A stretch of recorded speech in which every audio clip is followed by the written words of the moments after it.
فضیلتوں کا اعلان ہے اس میں، اور اس کے بعد دو چیزیں طلب کی ہیں پروردگار نے، فصلی لربک وانحر، اپنے رب کے لیے نماز پڑھیں اور قربانی دیں۔ یہاں پر پہلے بحث کر چکا ہوں تو دہرانا نہیں چاہتا، اور یہ وقت بھی نہیں ہے کہ فصلی کا ترجمہ واقعاً صرف نماز پڑھیں ہوگا یا کچھ اور بھی ترجمہ ممکن ہے۔ یہ ایک سوالیہ نشان اپنے ذہن میں رکھیے گا، میں گفتگو کو سمیٹ رہا ہوں۔ کیا فرمایا؟ عام ترجمہ نماز پڑھیں، عام ترجمہ نماز پڑھیں اور قربانی دیں۔ خدا کی قسم اللہ نے دو چیزیں طلب کی تھیں، تو اہل بیت نے بھی ان دو چیزوں کو اس طرح جمع کر دیا کہ ایک دو مرقع نہیں، نہ جانے کتنے مرقع تاریخ اہل بیت میں مل جائیں گے جہاں نماز و قربانی ساتھ ساتھ نظر آئے گی۔ سب سے پہلا مرقع جہاں نماز و قربانی یکجا ہے، اور وہاں جناب زہرا بھی موجود ہیں، وہ میدان احد ہے۔ میدان احد میں ایک طرف جناب حمزہ جیسے عظیم شفیق حضور کے چچا شہید ہیں، اور خود پیغمبر زخمی ہوئے ہیں۔ یاد رکھنا یہ منظر، تمام مورخین نے لکھا ہے خود حضور پیغمبر زخمی ہوئے ہیں، آپ کے دندان مبارک شہید ہوئے، آپ کی خود جو سر پہ تھی، سر مبارک پر، اس نے چہرہ مبارک کو زخمی کیا، چہرہ آپ کا لہو لہان تھا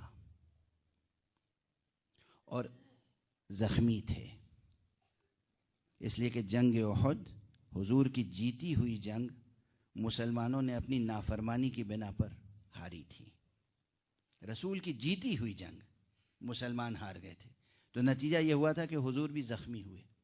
اب حضور زخمی ہیں، چہرہ مبارک پر لہو ہے، اور کسی شقی نے اعلان کر دیا کہ قد قتل محمد قتل کر دیے گئے۔ اس سے قیامت برپا ہو گئی۔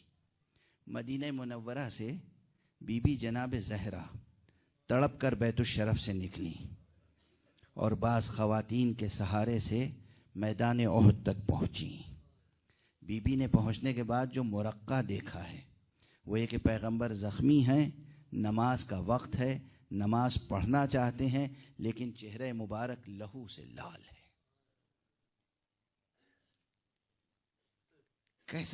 کیسا مرقع ہے؟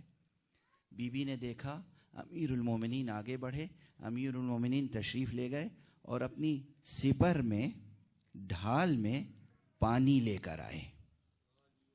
بی بی نے چلو پانی اٹھایا اور اپنے بابا کا چہرہ دھویا۔ غور فرمائیں آپ، یہ منظر جیسے ہی سامنے آیا، جب میں نے پہلی بار تاریخ میں یہ منظر پڑھا تو دل سے فریاد اٹھی، بی بی ایک میدان احد ہے جہاں بابا کا چہرہ لہو لہان ہے، بیٹی کے ہاتھ میں چلو میں پانی ہے۔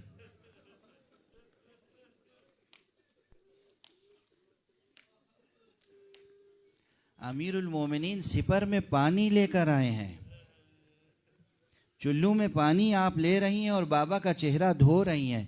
اس کے بعد حضور نے وضو کیا اور بیٹھ کر نماز پڑھی۔ کیا پرہیبت منظر ہے، قربانی بھی ساتھ ساتھ ہے، نماز بھی ادا ہو رہی ہے۔ فصلی لربک وانحر، کیا عظیم مرقع ہے جہاں قربانی بھی موجود ہے اور نماز بھی موجود ہے۔ تاریخ لکھی جا رہی ہے میدان احد میں، فصلی لربک وانحر، اس طرح پیغمبر نے پروردگار کی طلب کو پورا کیا ہے کہ قربانی بھی موجود ہے، نماز بھی موجود ہے۔ لیکن دست ادب جوڑ کے میں سرکار رسالت مآب سے عرض کروں گا، آقا آپ زخمی تھے، آپ کا چہرہ لہو لہان تھا، آپ کا چہرہ لہو لہان تھا، لیکن اس چہرے مبارک کو دھونے کے لیے پانی موجود تھا۔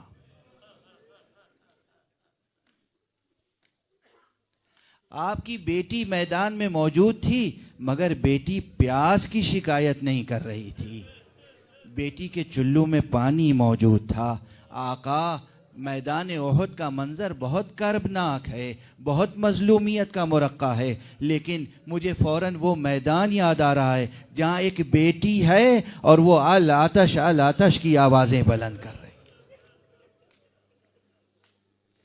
باپ ہے مگر پانی فراہم نہیں کر سکتا، چچا ہے مگر پانی فراہم نہیں کر سکتا، جوان بھائی ہے مگر پانی فراہم نہیں کر سکتا، یہ بچی ہے اور پیاسی ہے، اور کیا عجب منظر ہے۔ ذرا دونوں مناظر کا مقابلہ تو کریں، کیا عجب منظر ہے، کس قدر المناک منظر ہے۔ ایک منظر وہ ہے جہاں بیٹی کے ہاتھ میں چلو میں پانی ہے اور بابا کو وضو کرا رہی ہیں، اور یہ کربلا کا میدان ہے جہاں وضو کیا، یہ میرا بہت 30 برس پرانا جملہ اس وقت یاد آ گیا، وضو کیا، میدان کربلا میں کوئی ایسی جگہ نظر نہیں آتی جہاں خون سے پاک خاک مل جائے کہ تیمم کیا جا سکے۔